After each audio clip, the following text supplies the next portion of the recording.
Hey guys, and welcome back to the channel. It has been a few weeks since we got the GT6 in the office, and I had loads of plans to show you the build process as we carried on working on this car. I've been working on the car for the last few weeks, and sometimes when you're working on these old classic cars, you tend to go down a bit of a rabbit hole and forget to film things. So today we're going to do a bit of a catch-up video on what I've been working on the car and how things have been going. Originally, the build plan was just to get the car on the road, and that was it. So when we picked the car up, we could see that it would run, the car would start. The old owners had had it into a garage, but that was as far as it went. There was no clutch system, there was no brake system, there was no coolant system.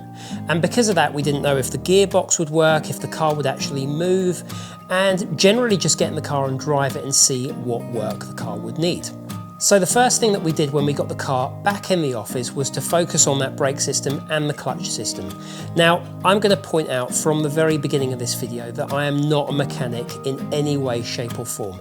This for me has been a car that I wanted to get but also learn how to build a car. So armed with the original 70s workshop manual and the original parts catalogue, I've been delving into those and figuring out what this car needs and how to do all of the jobs that need doing. After speaking to friends, one of the first jobs that I decided to do was replace the clutch system. Once we'd got that done, I was able to then check if the car would go into gear, and I can't tell you how much of a relief it was to see this car's rear wheels turning on the jack stand and to be able to go from first to fourth gear and see if overdrive worked. I'm still not sure about that because we haven't got the car up to speed, but whilst it was on the jack stands, the clutch worked and all the gears worked, so the gearbox is looking good. Once we'd established that the gearbox was working, we then started to focus on the brake system. Now, I got a wire brush to the original brake leads, and the pipework wasn't looking too bad, but I know this car had had a bit of restoration work done in the past, and rather than rely on someone else's work, I wanted to teach myself how to flare those lines and get the whole system working. We then replaced the brake servo because the old one was perished. We've replaced the front brake lines and are continuing to do those brake lines, although that's been on hold a little bit whilst we do some work on the chassis.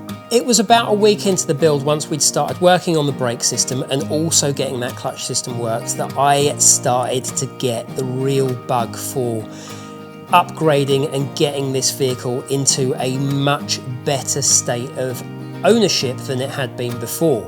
The next thing that we tackled on the car was the coolant system. Now, we got the thermostat off and we got the water pump housing off, and when we took those things off, the internals on the water system were horrendous. Everything had corroded and nothing was moving, so we ordered a new water pump.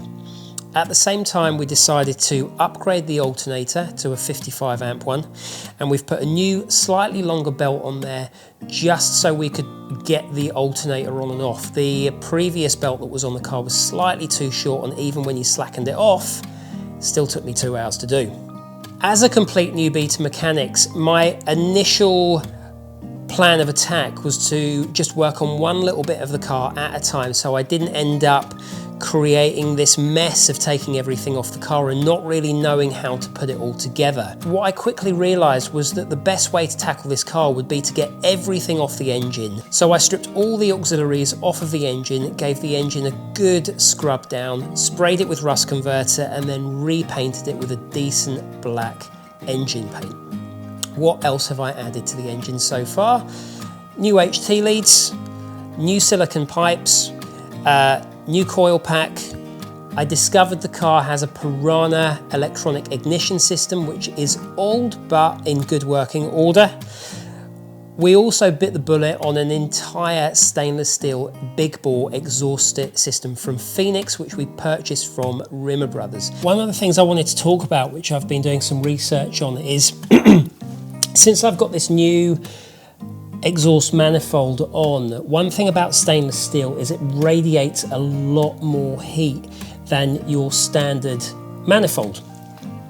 And some of the problems that can cause is boiling the fuel in your carbs, and it can also have an effect on your starter motor because the clearance between that starter and the manifold now is less than an inch where it would have been half a foot before. So there's a crazy difference there. So we've got to think about things like getting some heat shields in here and protecting all these auxiliary parts that the manifold could destroy. I think we can all agree that the car has come on leaps and bounds since we got it in this office just 4 weeks ago.